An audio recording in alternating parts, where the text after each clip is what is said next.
بسم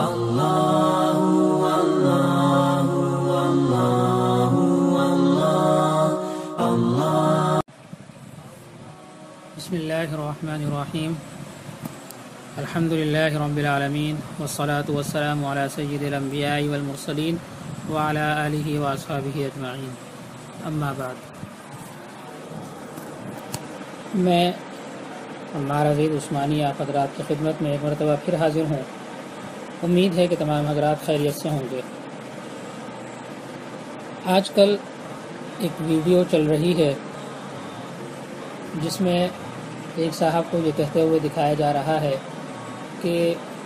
وضو کے اندر گردن کا جو پچھلا حصہ ہوتا ہے یعنی گدی، تو اس کے اوپر مسح کرنا وہ بدعت ہے، حرام ہے، ناجائز ہے۔ اور اس کی دلیل میں وہ کچھ عرب علماء کی ویڈیوز اور آڈیوز وغیرہ کو سنوا رہے ہیں اور دکھا رہے ہیں۔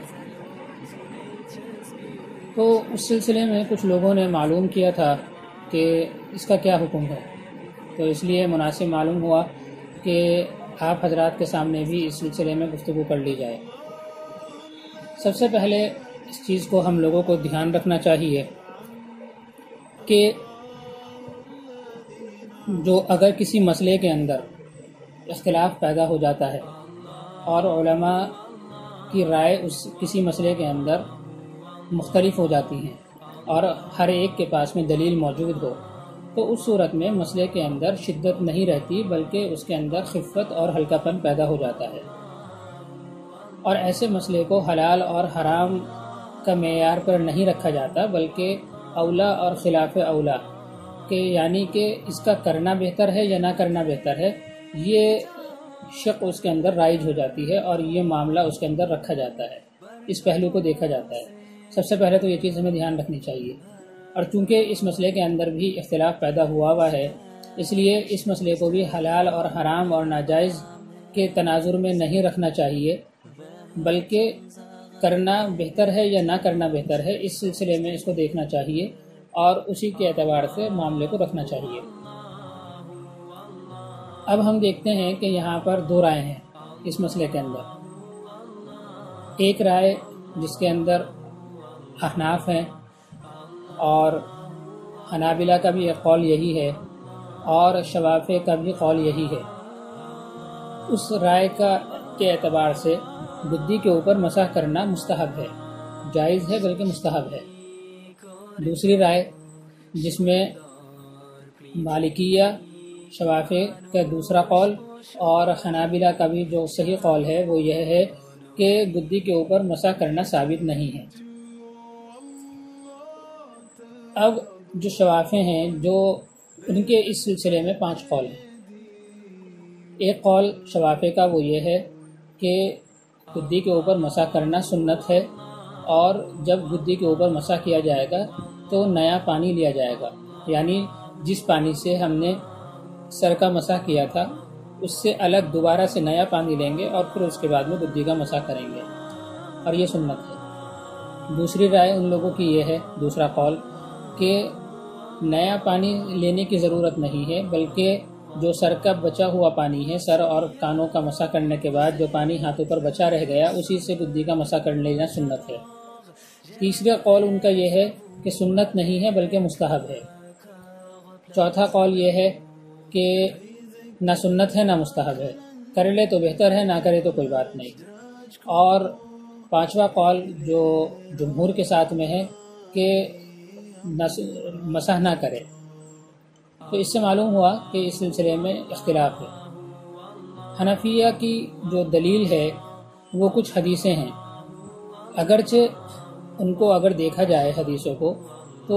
ان میں سے کچھ حدیثوں کے اوپر کلام کیا گیا ہے اور ان کو سند کو ان کی ضعیف قرار دیا گیا ہے، لیکن اصول حدیث کے اندر یہ قاعدہ ہے کہ اگر کوئی حدیث ایسی ہو کہ جو ضعیف ہو لیکن اس کے وہ حدیث متعدد روایات سے مروی ہو، یعنی الگ الگ لوگوں نے اس حدیث کو بیان کیا ہو، اس حدیث کے مضمون کو بیان کیا ہو، تو پھر وہ حدیث ضعیف نہیں رہتی بلکہ اس حدیث سے استدلال کیا جا سکتا ہے اور اس حدیث کو مانا جائے گا۔ یہاں پر بھی جو حدیث ہے حنفیہ کے جو دلیل ہے وہ اس کی سند کے اوپر کلام کیا گیا ہے، لیکن چونکہ اس کے شواہد موجود ہیں، اس کی جیسی دوسری حدیثیں آئی ہیں، اس مضمون کے اوپر دلالت کرنے والی حدیثیں موجود ہیں، تو اس وجہ سے اس حدیث کو بالکلیہ نہیں چھوڑا جائے گا۔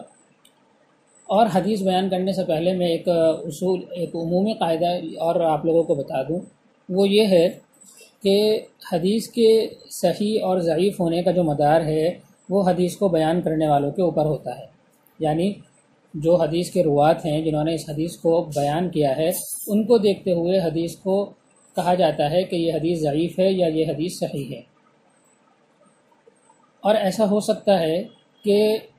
ایک حدیث ایک زمانے کے اندر صحیح ہو، لیکن جیسے جیسے زمانہ بڑھتا رہا اور اس کے اندر روات کی تعداد، اس کو بیان کرنے والوں کی تعداد زیادہ ہوتی رہی، تو وہ حدیث ضعیف ہو جائے،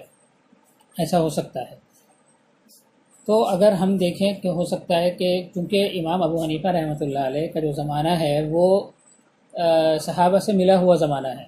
اور امام ابو حنیفہ رحمۃ اللہ علیہ وہ تابعی ہیں۔ اکثر لوگوں نے اس بات کی صراحت کی ہے کہ انہوں نے حضرت انس بن مالک رضی اللہ تعالی عنہ کو دیکھا بھی ہے اور ان سے حدیث سنی بھی ہے، اور اس کے علاوہ دوسرے صحابہ کو بھی دیکھا ہے، تو اس سے امام ابو حنیفہ رحمۃ اللہ علیہ ثابت ہوتا ہے کہ وہ تابعی ہیں۔ تو لہٰذا ایسا ہو سکتا ہے کہ امام ابو حنیفہ رحمۃ اللہ علیہ تک جو حدیث پہنچ رہی ہو اور جس حدیث سے وہ استدلال کر رہے ہیں وہ حدیث صحیح ہو، یعنی اس حدیث کا جو مضمون ہے وہ مضمون صحیح ہو، صحیح سند سے ان تک پہنچی ہے وہ حدیث، لیکن اب اس کے بعد میں جب وہ حدیث ہمارے تک پہنچ رہی ہے، 1400 سال تک کا جو عرصہ گزر رہا ہے، ہو سکتا ہے اس کے اندر کچھ روات ایسے اس حدیث کے اندر شامل ہو گئے ہوں کہ جن کی وجہ سے بعد کے لوگوں نے ان کے اوپر کلام کیا اور حدیث کو ضعیف قرار دے دیا۔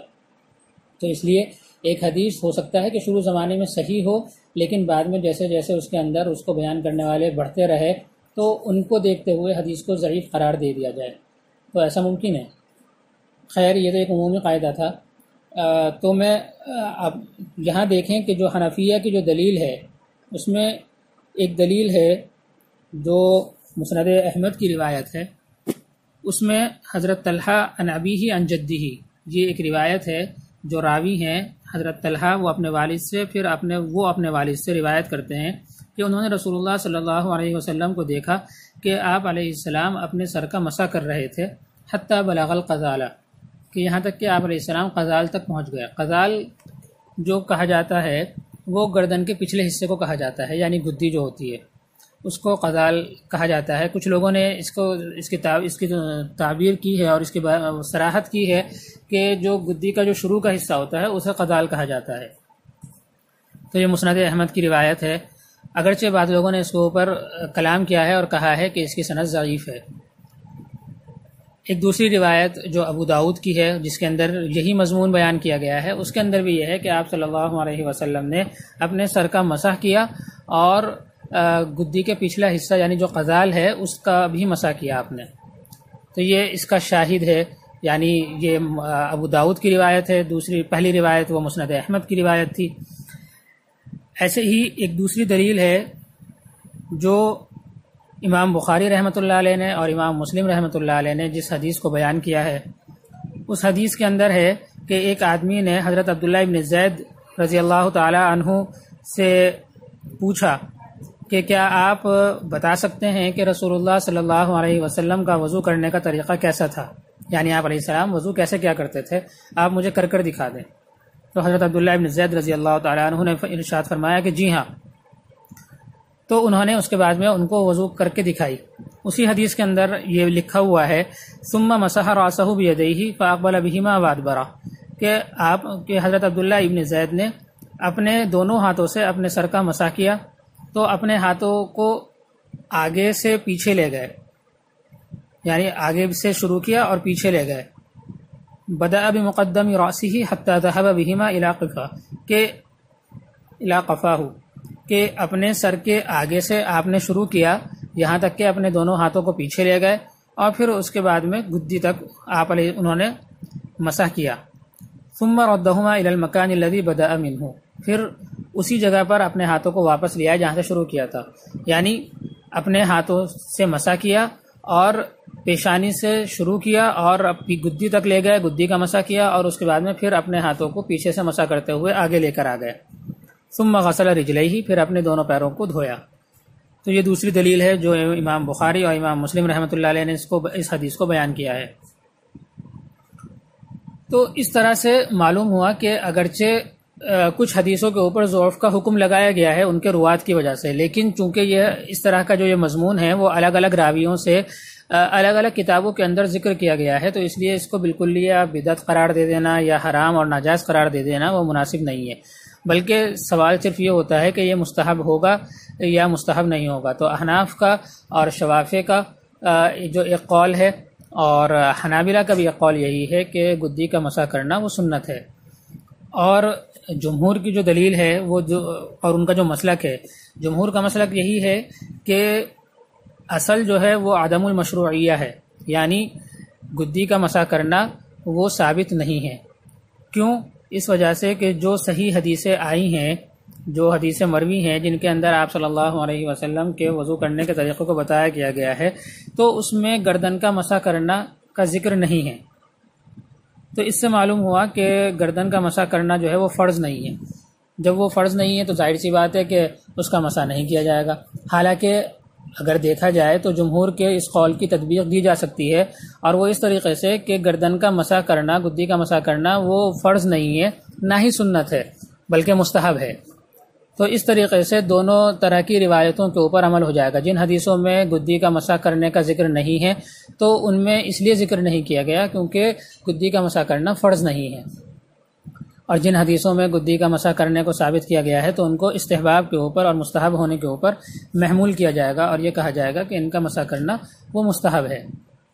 تو اس طریقے سے دونوں طرح کی روایتوں کے اندر تطبیق دی جا سکتی ہے، اور یہ کہا جا سکتا ہے کہ گدی کا مسح کرنا وہ مستحب ہے۔ اگر کوئی آدمی نہ کرے تو اس کی وضو ہو جائے گی، اور اگر کوئی آدمی کر رہا ہے تو اس کو منع نہیں کیا جائے گا۔ اصل میں پریشانی آج کل یہ ہو گئی ہے کہ کچھ حضرات وہ اس طرح کے ہیں کہ جو یہ چاہتے ہیں کہ جو مسائل مختلف ہی ہیں ان مسائل کو تھوڑے تھوڑے دنوں کے بعد میں اٹھایا جائے اور اس کے ذریعے سے لوگوں کو پریشانی میں مبتلا کیا جائے اور ان کو انتشار کے اندر ڈالا جائے۔ حالانکہ یہ اس طرح کے مسائل ہیں جو مسائل شروع زمانے سے آج تک چلے آ رہے ہیں، اور ان میں دونوں رائے کے اوپر علماء کا اور عوام کا عمل رہا ہے، اور دونوں طرح کی حدیثیں موجود ہیں جیسا کہ میں نے آپ لوگوں کو ابھی بتائیں۔ تو اس لیے صرف ایک رائے کے اوپر اصرار کر لینا اور دوسری رائے کو بالکل یا باطل قرار دے دینا، اور جو لوگ اس کے اوپر عمل کر رہے ہیں ان کو ناجائز، بدعت اور حرام قرار دے دینا، یہ طریقہ علماء کا، محققین کا طریقہ نہیں رہا۔ اور جبکہ حدیث کے اندر تطبیق دینے کی اور اس پر دونوں طرح کی حدیثوں کو جمع کرنے کی جب صورت اور شکل موجود ہو تو پھر ان کو جمع نہ کرنا اور ایک کے اوپر اصرار کرنا یہ مناسب نہیں ہے یہ طریقہ۔ تو اللہ تعالیٰ سے دعا ہے کہ اللہ تعالیٰ ہم تمام لوگوں کو دین کی صحیح سمجھ عطا فرمائے اور